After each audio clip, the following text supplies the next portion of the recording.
Good evening. Welcome to the Fright Files. My name is Chris Harmon, but you can call me Dr. Fright. Tonight, we have an extra special frightful evening filled with encounters from the United Kingdom, Georgia, Maryland, Illinois, just to name a few. You will see first-hand evidence, some of the clearest photos of actual UFOs you've ever seen. You will see drawings of ships by witnesses. You will hear enchanting, I should say. You will hear frightening tales of first-hand Class A Bigfoot encounters. You will hear strange stories of the paranormal. You will see evidence that gives solid proof of the existence of alien spacecraft. You will hear stories that prove that Sasquatch does lurk out there. But before we begin, I think by now you all know that important question you must ask yourself. Can you withstand till the end? And remember, pay very close attention, because any of these stories that you're about to hear could be from right in your own very neck of the woods, your own hometown.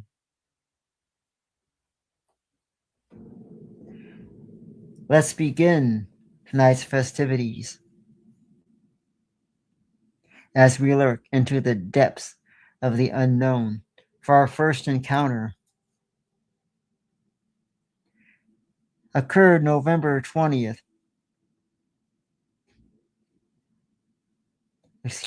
Occurred March 11th of 2026. It lasted 2 to 10 minutes. Number of observers, 1. Location, Warrington, England, United Kingdom. Details, above empty fields and highway. It used to be huge.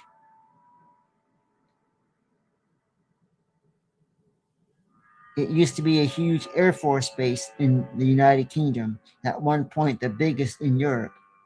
So pay very close attention, folks. The shape of the object was unknown. The color was white. Estimated size, not available. It was viewed from land.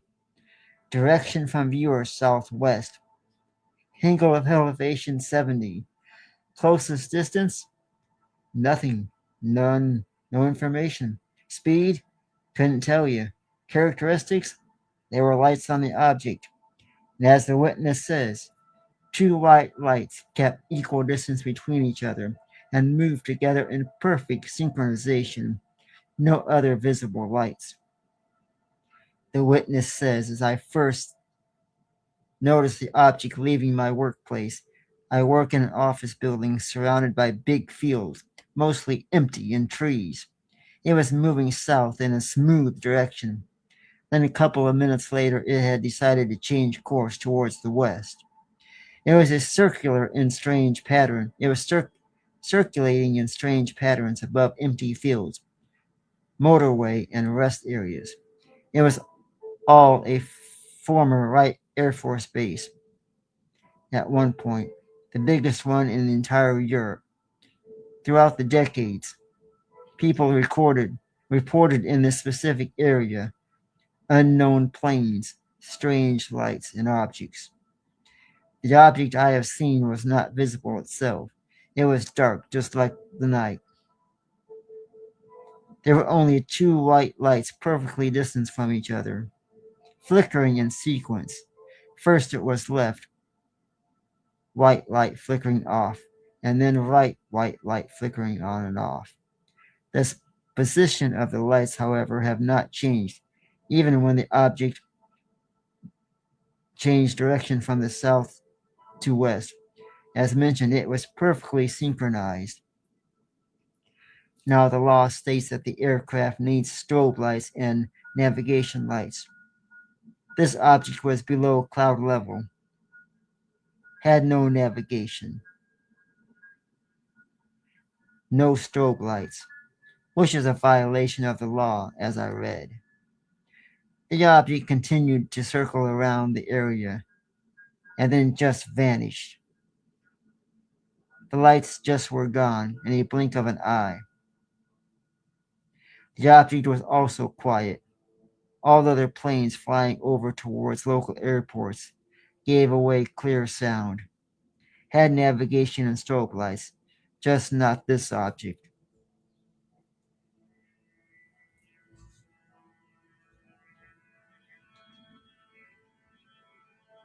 There you have it, folks. Our first story of the evening from the United Kingdom. And now we're going to take a look at our first piece of evidence here tonight. What you're about to see is from a case. The information shall be left out of the case. Shall be left out here tonight. But what you're about to see is a first-hand photograph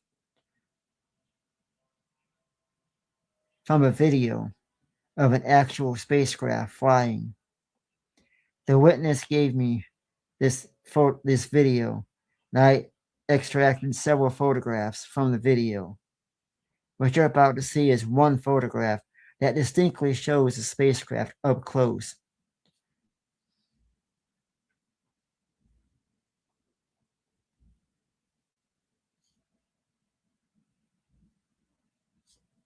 This photograph shows the spacecraft up close, taken from a video. You can see it had two lights in this photograph, but there was more than two. Some of the lights were blinking on and off in an erratic pattern. I went frame by frame and took photographs from the video. As we move along here tonight, you will see other photographs, as well as other evidence from other witnesses. Let's move along to our second story. And if anybody in the chat room would like to comment on this photograph, feel free to do so. I'll leave this photo up while I tell the next frightful tale.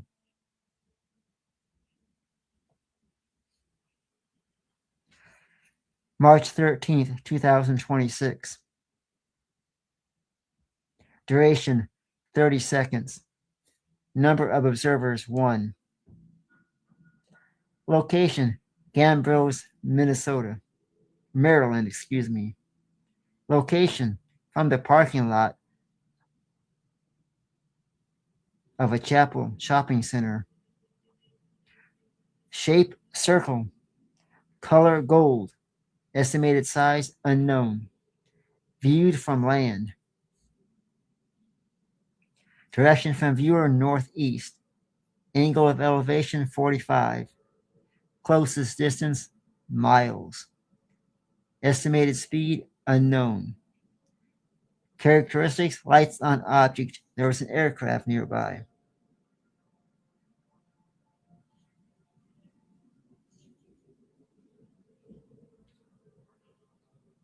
A spinning light in the sky in one place for a time before completely disappearing. As the witness states, a spinning light in the sky in one place for a time.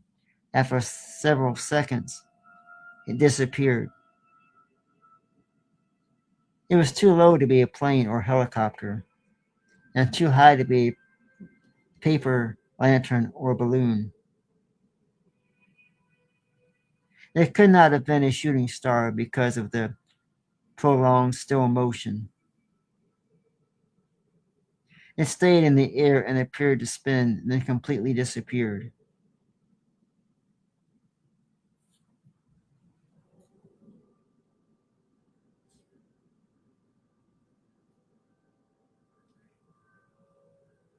And now we'll take a look at another photograph. This photograph that you're about to see is taken from the same video that I discussed a minute ago. As you can see, the lights are now kind of a reddish color, still have a little bit of whiteness to it. This is not AI. This is not Photoshopped. This comes from an actual negative video that a witness gave me, and I extracted these photographs.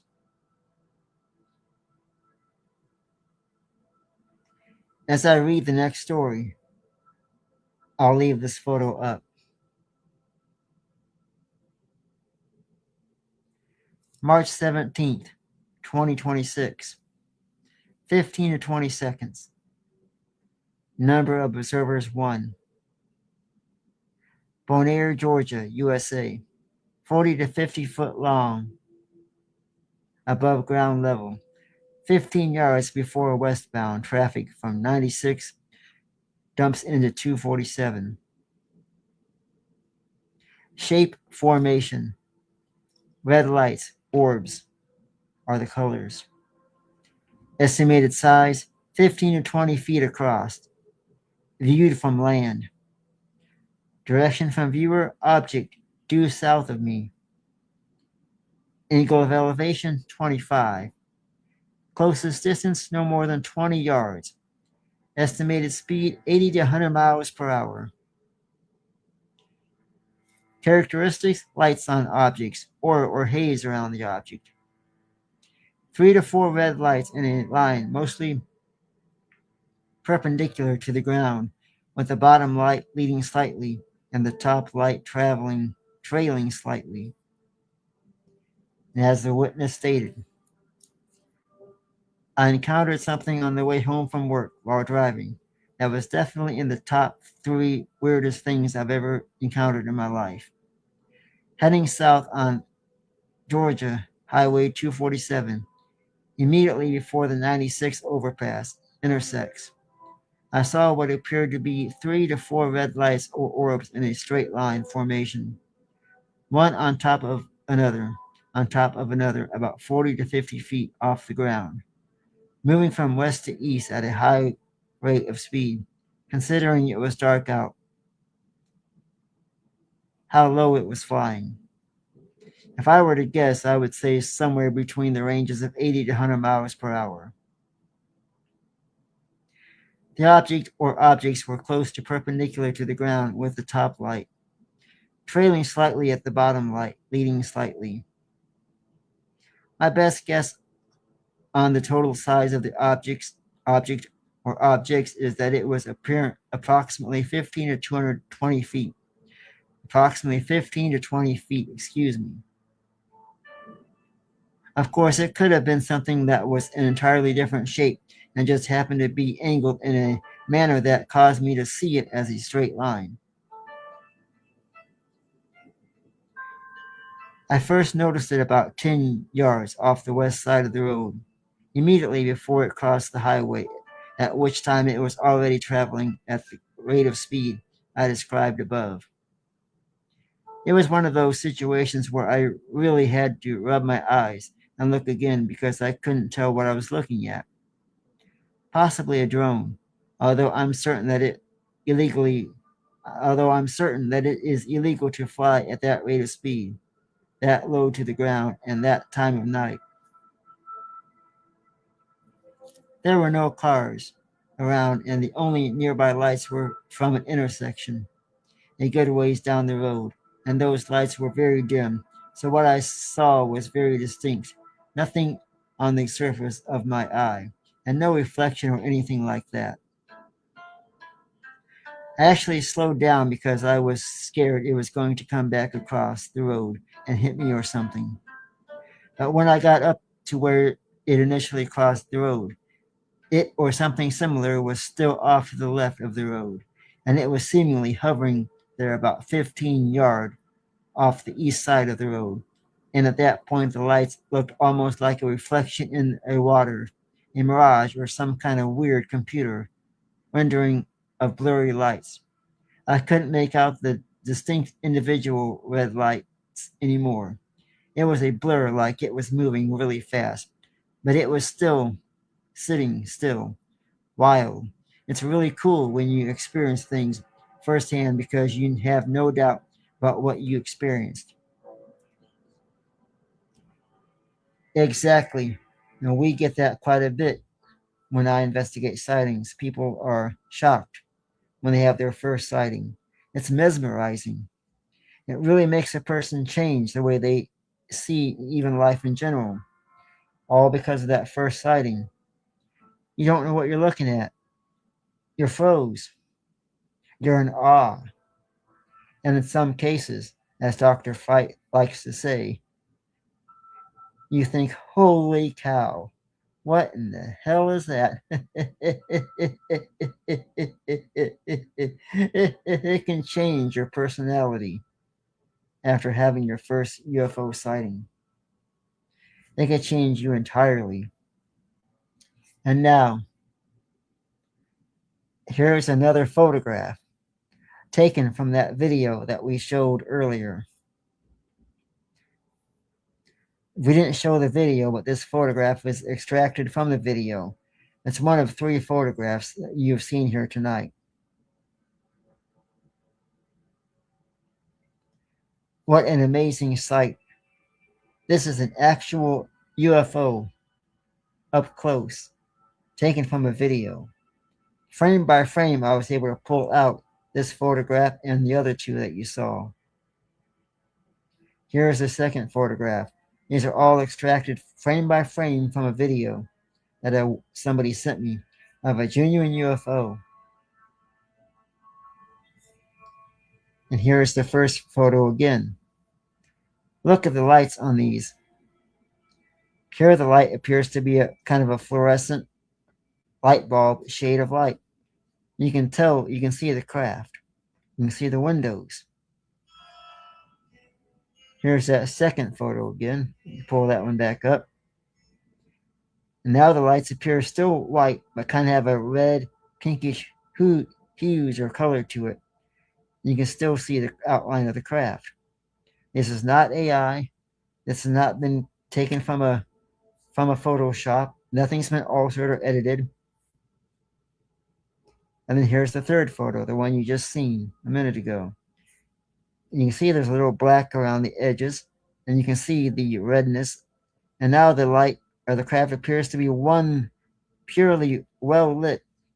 And I'm going to make this full screen for you, maximize it. You can see how the craft is really illuminated.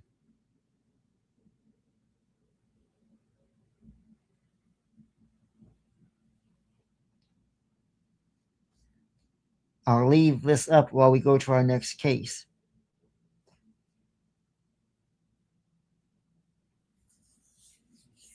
But before we get to our next case, which is a fantastic Bigfoot encounter, I want to take this opportunity for everybody in the chat room and everybody watching around here tonight. The Fright Files is brought to you by Bigfoot Outlaw Grizzly Network, where you are watching this on. Please like and subscribe so you can see all the latest Fright Files episodes.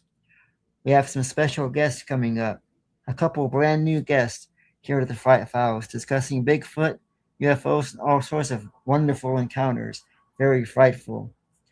Also, on the Bigfoot Outlaw Network, there is a whole list of other shows to watch. Fantastic content that you will be just very, very enjoyed. And also, you can get a hold of Dr. Fright on Facebook under the Bigfoot Outlaw Network, as well as researching the Fright Files and Chris Harmon. I'm known for hypnotherapy, as well as paranormal investigations and my paranormal shows, which you can also see very soon on the Bigfoot Outlaw Network and also on SWPI Pekin, Something Wicked Paranormal Investigations, all across social media, including YouTube, where you can watch all the past episodes for free. You can also find my partner, Madam Mina, who does the Fright Files at times here with her paranormal and frightful stories.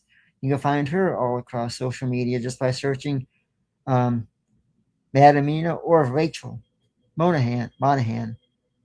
She may be here shortly to tell you a couple of frightful stories. But with that being said, we must get back to the Fright Files here tonight because what you're about to hear is a Class A Bigfoot encounter on the Fright Files. We have come to notice that some of the best stories are saved for the end. And no, we're not done here tonight because what you're about to hear may keep us all awake all night long. So, as we dive into this Bigfoot encounter, listen very carefully, as what you're about to hear is not only strange, but it's true. Very true. It dates back to LaSalle County, Illinois, October 20th, 2011. Why 2011? Because I picked this story. Okay, you're not going to believe what you're about to hear. Nearest location details south of Route 71, County Highway, just past the second curve heading south. Morcelli's Blacktop. Nearest town, Morcelli's. Nearest road, Route 71, County Highway 15. And as the witness said, earlier this year I had a sighting near Morcelli's. Just this past week I had another sighting in the same area, just a bit further down the road. Again, I was coming home from work on the motorcycle. It was about 2:30 a.m. I made my left turn onto Morcelli's Blacktop off Route 71.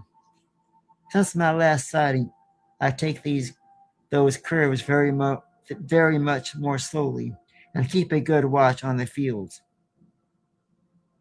I was coming around the second curve and I noticed a strange eye shine about 100 feet ahead of me to my left, east side of the road.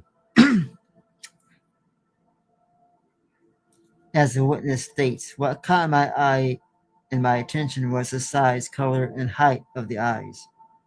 They were quite large, much larger than a deer in yellow. There's a small hunting area on that side of the road that borders the corn. These eyes were right off the edge of the corn and the hunting field. You see, this time I slowed down as I got closer. I can make out a large human-like figure about a foot taller than the corn. It began walking slowly away from the road and turned its head and looked east. Dr. Fight loves these stories.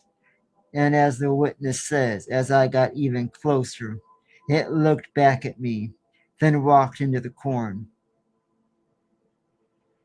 This time around, it did not make any sounds, nor did it seem concerned about me.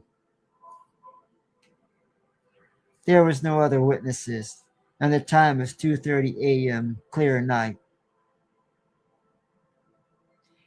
As the investigator on this case stated, I spoke with the witness by phone. The animal was between 7.5 and 8 foot tall. The animal weighed about 300 pounds. As the witness describes it, as big and bulky. Hair coloring was between brown and black. The witness was unable to see the face.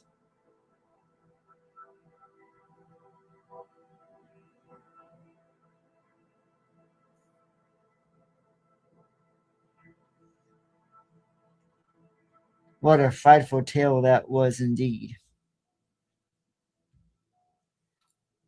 And now we're going to take a look at some first class drawings that a witness made.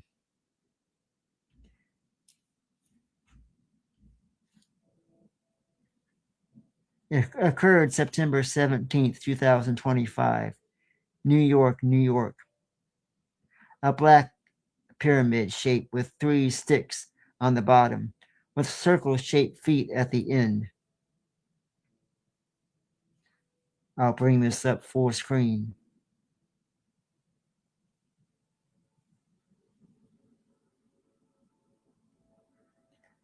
And now here's that same drawing again, without the wording. As you can see, the witness drew what almost looks like a teepee or a tent, I should say. But it was indeed a craft.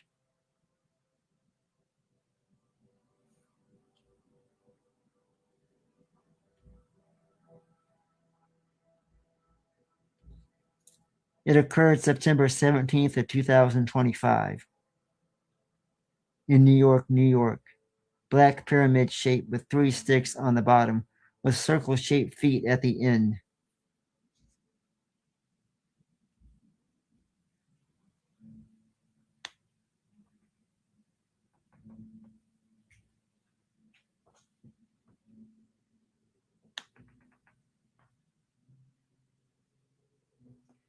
And now we go back for our next Bigfoot encounter. This also occurred 2011. This was July 18th, 2011. LaSalle County, Illinois. Are you picking up on a pattern here? Season was summer, July 18th. State, Illinois. County, LaSalle County. Location details from Yorksville. Take Illinois Route 71 west. After you pass Norway, go down the hill to Marcelli's Road, County Highway 15, which you can only turn left. It took place at the height of the first curve. Nearest town, Marcelli's. Nearest road, Illinois Route 71, County Highway 15. As the witness states, I worked nights and was riding my motorcycle home from work. At about 1 a.m., I turned from Illinois Route 71 south onto Marcelli's Road. Immediately after the turn, there are 2 sharp curves in the road. I downshifted into second gear.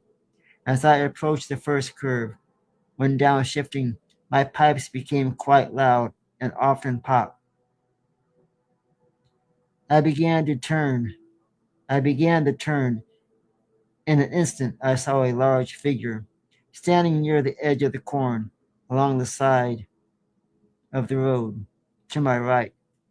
Quickly, it leaned slightly forward and made a loud, higher pitched sound, almost like a scream or a call. Looking back, I would consider that perhaps my pipes scared it. The scream was incredibly loud and echoed. It was so close I honestly hit the throttle and started screaming myself. Sounds like he was scared. I came to the second curve, too scared to look in my mirror. Dr. Fright loves scare. I took the curve a bit and briefly heard the scream again. In all honesty, I hit the throttle and didn't look back.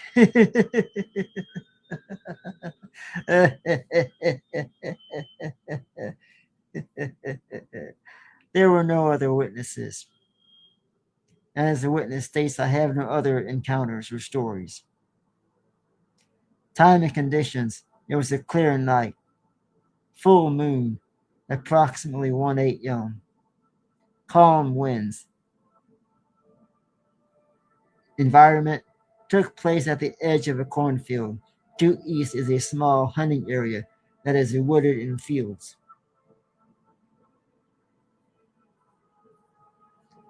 There was an investigation. As the investigator says, I spoke with the witness by phone. The animal was between 7 and 8 feet tall. The animal was stocky and muscularly built. The hair was dark colored. The animal did not move but stood still as the witness drove by. The height, a whopping, the height, whopping scream was similar to what is on the sound page. So basically, what they're saying is that the scream has been documented before, and I've heard screams from Bigfoot and Sasquatch before. First class audio recordings I've heard. But as the witness says, only about 35 feet from the animal. Although the pipes on his motorcycle are loud, the witness states that the animal's scream calls were very loud and very easily heard over his motorcycle. There is a creek in a heavily wooded area. There's a creek and a heavily wooded area very close to this location, in addition to the farming fields.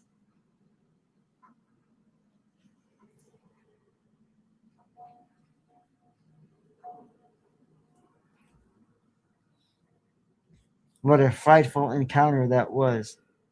Imagine being on a motorcycle, and you know how loud those are. Plus, if you have a helmet on, that drowns out a lot of sound. And yet he could hear the Bigfoot screaming with the helmet on. He doesn't say he had a helmet on, but let's assume he did. He could hear the screams with the helmet on and the motorcycle pipes going. So that was definitely a large encounter. Even the witness himself said he screamed. He was so scared he took off and didn't look back. Folks, do you blame me? Would you yourself stop, or would you keep on going? Would you be afraid of Bigfoot? Would you be afraid to see Sasquatch?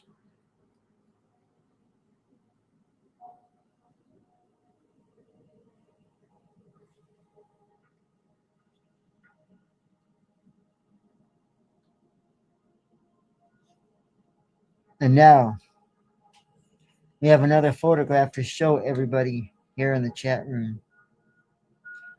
This is a drawing made by a witness.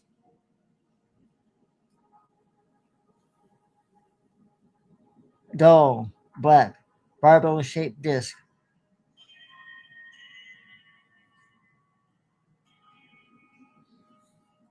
Occurred August 27th, 2025.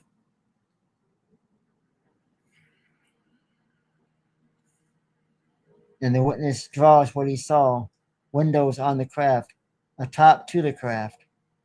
And he put in writing what he saw. I'll leave this up for everybody to take a look at. I'll make this full screen.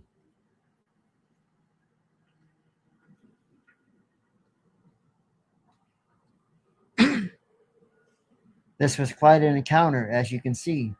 The witness has very good details of exactly what he witnessed.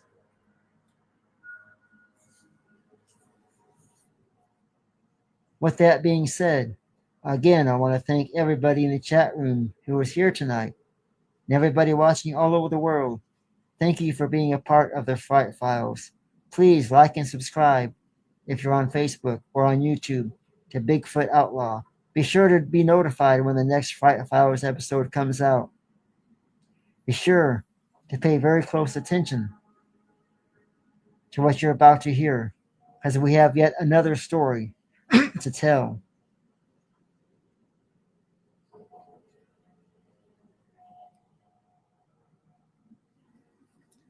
It occurred March 2nd, 2011.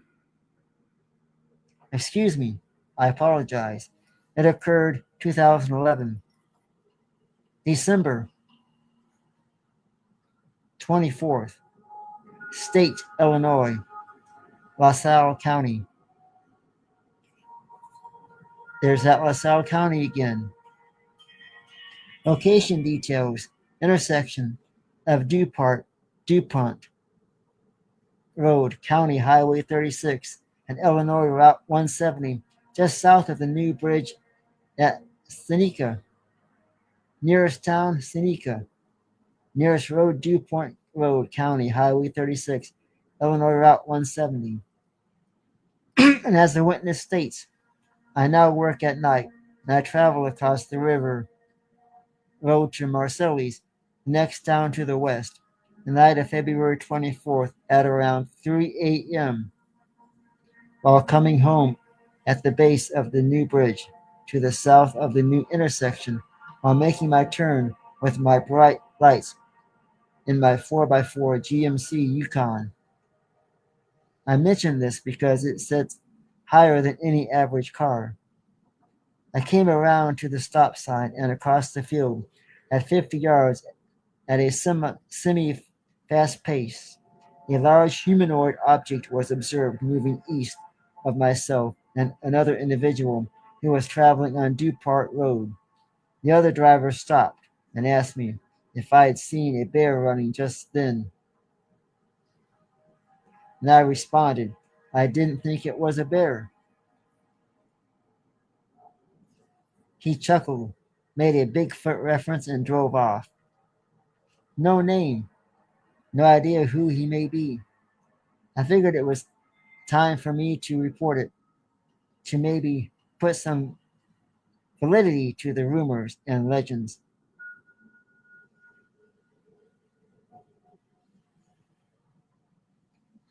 No other witnesses other than the two. Time and conditions, clear night time. Environment, wooded, brushy Illinois River. Follow-up investigations? Yes, as the investigator says. I spoke with the witness by telephone. The witness was about 50 yards away when he first noticed the animal. The animal was swinging its arms below its waist and it ran across the open field. Animal's height was between 8 and 8.5 foot.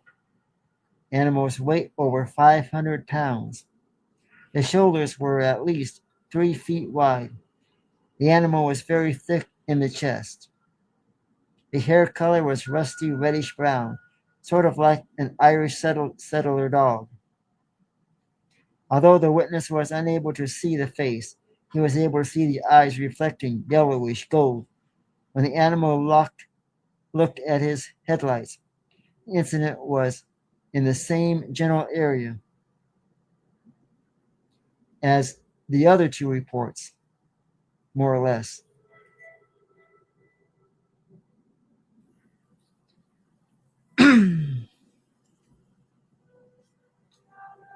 Folks,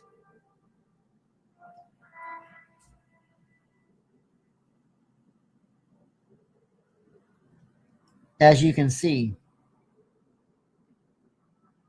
this has been a frightful encounter, and for some reason, you cannot see my face.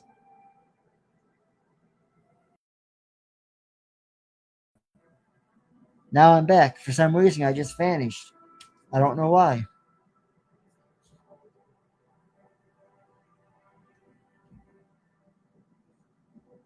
We have another encounter to tell you, folks, as LaSalle County has had numerous UFO encounters, and several of them in 2011.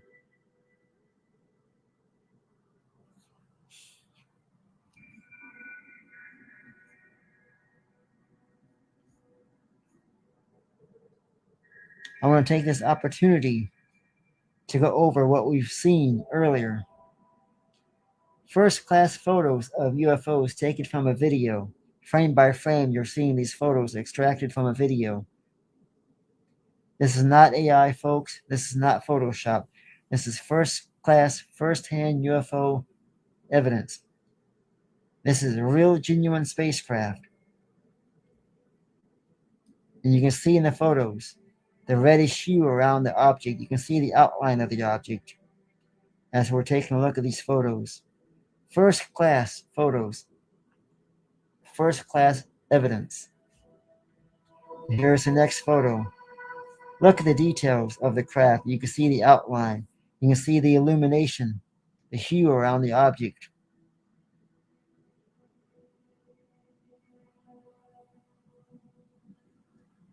And here's the second one more time for you.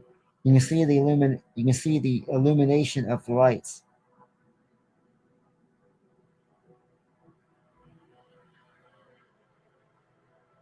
You can almost see a circle in the left-hand corner, indicating there would have been a third light, but it's not lit. In the video, it showed the lights flickering off and on in erratic patterns. Let's move on to our next encounter. June 17th, July 1983. This happened in LaSalle County. Now, I picked this case because what you're about to hear goes with what you've heard on the other reports from 2011. And these witnesses, they don't know each other. This was on private land, Cinca, Illinois Route 6. The following phone interview was conducted by Stan. We'll say Stan. We'll leave it at that. On the 13th of June, 2025, as the witness states, the witness does not have a computer or internet access, so the information was entered with his permission. The first names of the two witnesses have been changed. We'll call him John. A friend said he wanted to go camping. He had a black powder 45 and I had a single shot 22 with me, and we walked out into the woods, which was quite a distance that we walked to get back to where we were. My wife dropped us off so that nobody would know that we were there, and we hiked all the way back. We took machetes with us and we cleared out an area, and a good little area. So we made quite a bit of noise, is what I'm trying to say. Anything out there is going to be gone due to the scent of a man, first of all, and all that noise that we made. Then we gathered firewood, but we were at a distance out that no one else would be around. I do mean quite a distance out, and that we started our fire up. That was around 8:45 p.m. That is where we had our first encounter of it. Something was walking as Chad and I were talking. Something was walking, and it was walking directly towards us. It started a half moon around us. Now, it was a very dark night. It was really hard to even see a silhouette, let alone anything else out there.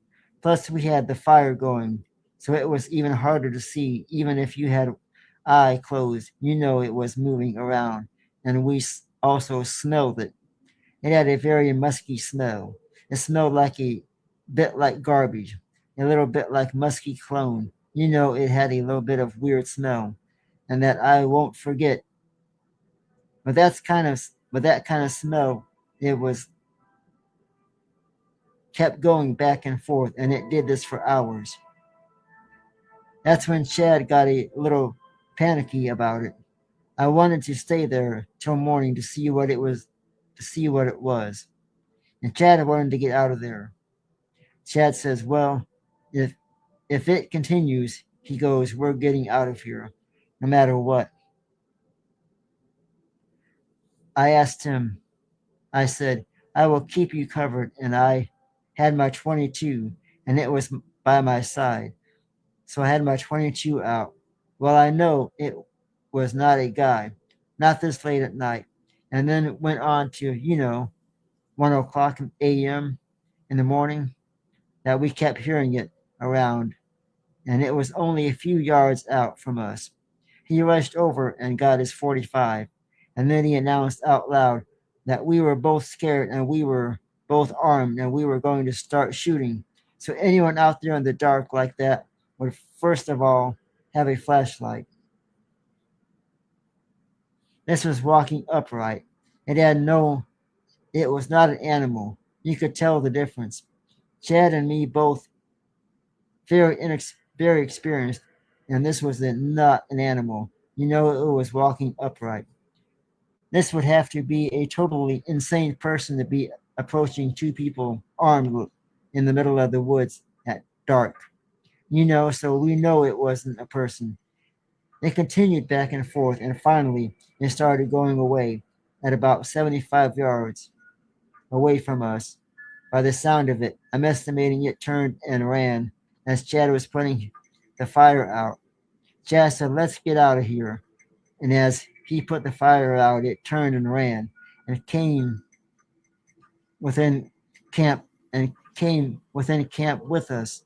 It was standing right with us by 10 inches by 10 inches area. You could hear it breathing quite well. And Chad wanted to get out, and I grabbed him, and I pulled him down and said, "No, stay down towards the ground.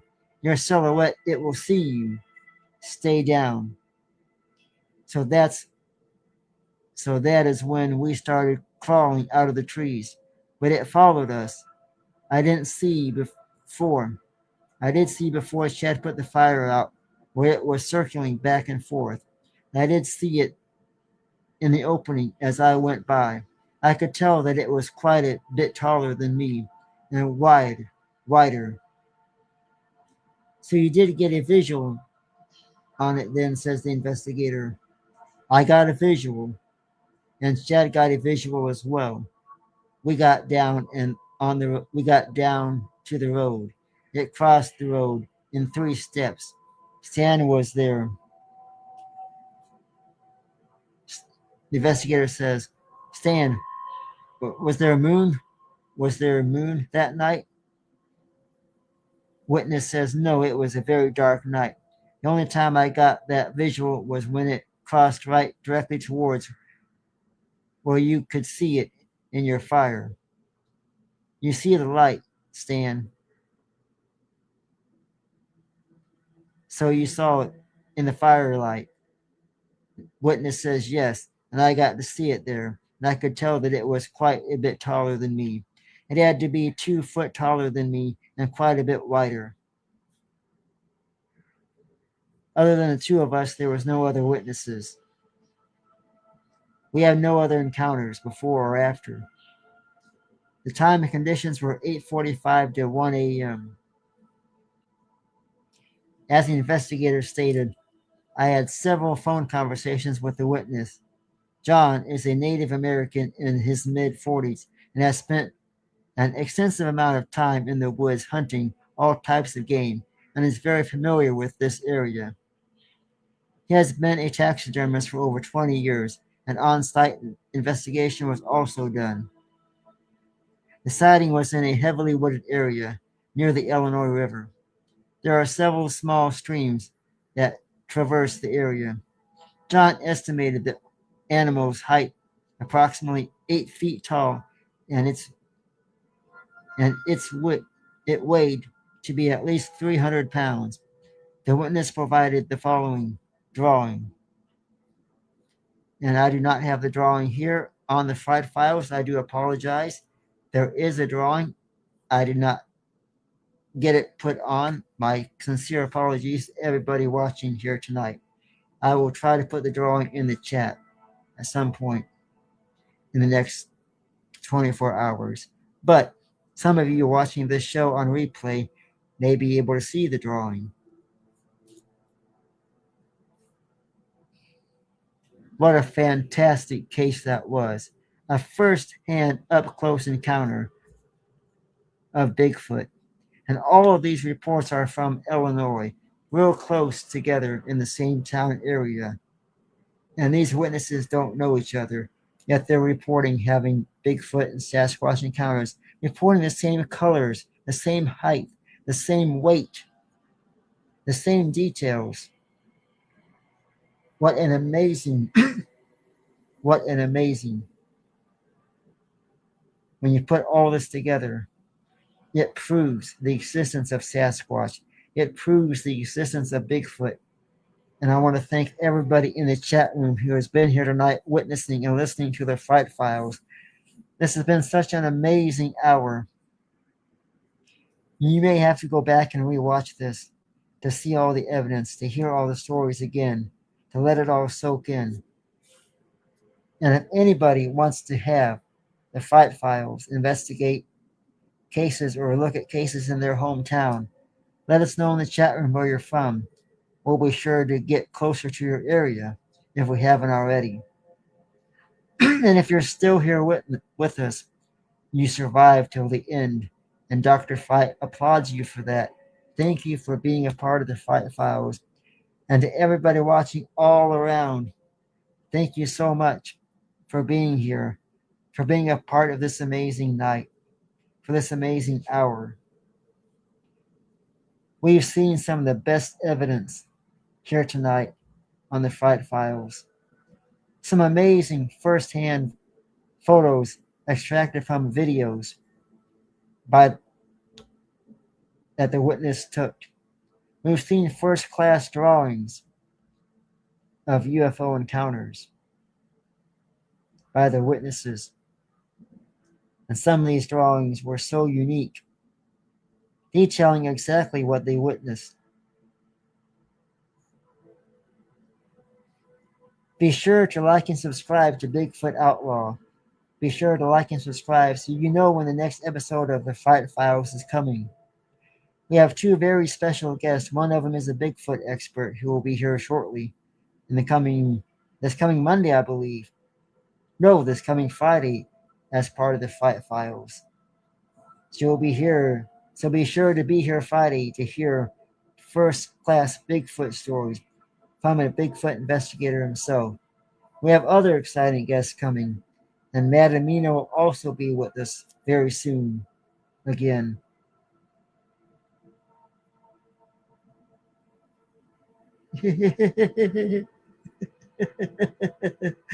Thank you for being a part of the Fright Files. Thank you for being a part of Bigfoot Outlaw Grizzly. Like and subscribe on Facebook. Like and subscribe on YouTube. And also go to SWPI Pekin and watch Dr. Fright's paranormal episodes. They will also soon be a part of Bigfoot Outlaw, hopefully in the near future. And if you want a Fright Files t-shirt, let Dr. Fright know. Thank you for being here tonight. Thank you for everybody watching around the world. Stay frightful, and we'll see you next time on the Fright Files. And remember, everything you heard tonight can easily happen to you now.